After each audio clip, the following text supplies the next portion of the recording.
Hi, Misty Sunla here, guys, and I want to talk to you guys about something that you hear a lot about in the workplace these days: morale and engagement. I'm going to throw out a couple of quotes.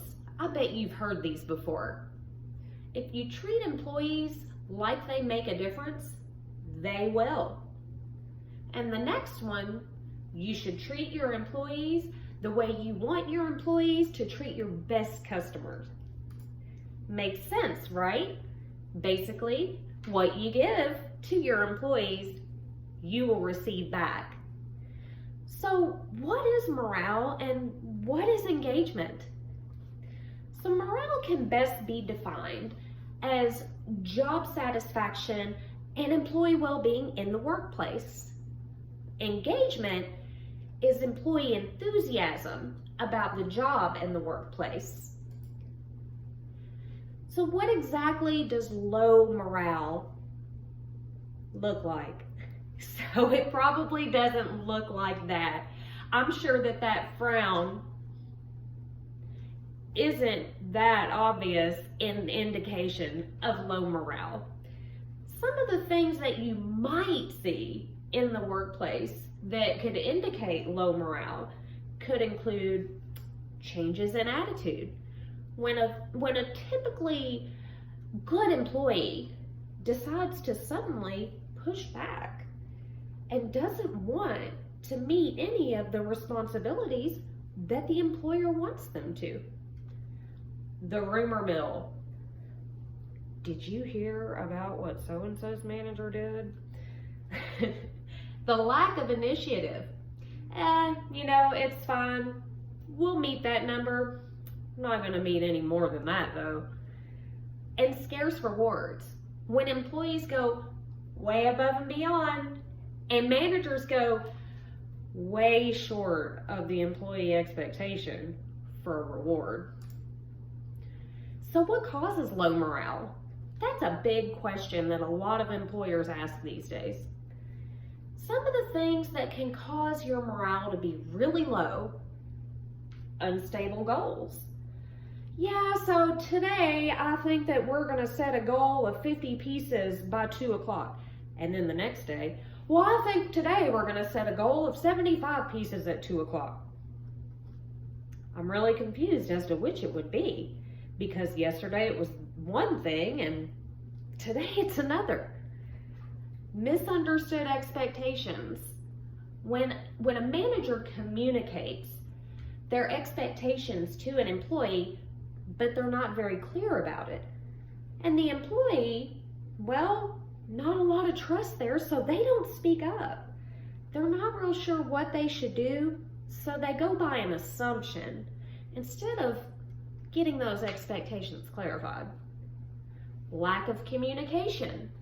Again, that rumor mill, guys, can be a real buzzkill for morale. Lack of advancement opportunities. Who wants to stay stuck in the same position year after year after year? And overall poor leadership. That's a biggie. If your leadership team at an organization doesn't drive for high morale and continuous improvement, why would the employees? So, let's take a look at what good morale looks like. Yay! When you have high morale and it's positive in an organization, your employees, they're going to go above and beyond. While you might ask them to meet 60 pieces by 2 o'clock, you know what? They like you. They're going to meet 75 by 2 o'clock because they want to know that they did a great job, and as a good leader, you're going to tell them they did. Also, trust is evident. Trust is important. How can you expect other people to follow a leader when there's an absence of trust? Promotion from within. In an organization that has really good morale, there's a lot of internal promotion. People like to grow their talent from the inside versus bringing in outside strangers to do a job that they probably have the talent there to do. There's no rumor mill. Well, we're all human. Maybe it's just a small one, but it doesn't get out of control. There's not a lot of putting out fires and damage control in regards to a rumor mill when your organization has high morale. Employees are engaged and they're participative. They want to get in there, they want to do things, they want to go above and beyond because they believe in the vision and the mission of that organization.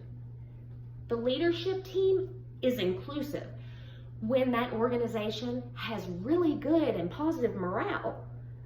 The leadership team is right along the side of all of their employees. And those employees, well, they believe in that leadership team because there's trust and because they treat them well and they show them that they're valued. Seems pretty easy, right? So why would an organization be so concerned with having good morale? Well, let's go over that, shall we? If you have high morale in your organization, studies have shown that a happy employee is 12% more productive than an unhappy employee. And you know what higher productivity means? It means more bottom line. There's also better strategy implementation.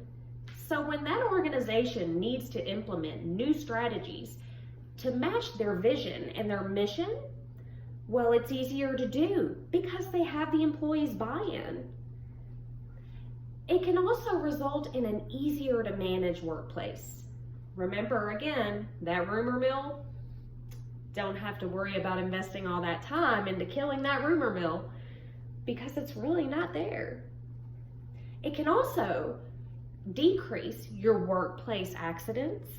Your absenteeism can drop. And here's a really good one that a lot of people don't think about. Your presenteeism can drop. What's presenteeism, you ask? Well, presenteeism, that is when your employees are there, but they're not there. Their mind isn't on the job that they're doing. It's not with them throughout the workday. It can also improve employees' health.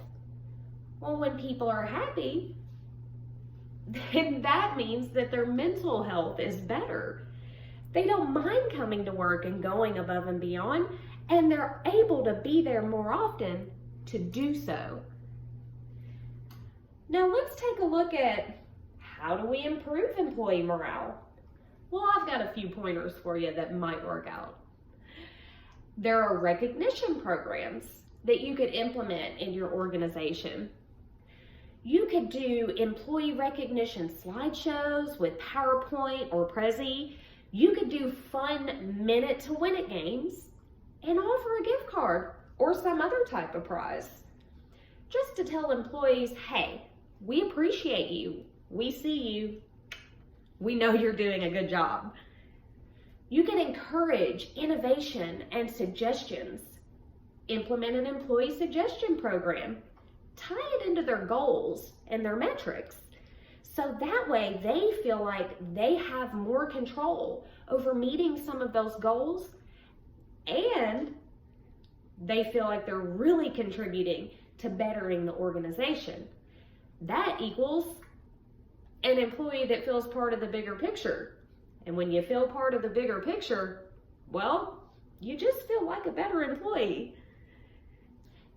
You can also get down in the trenches.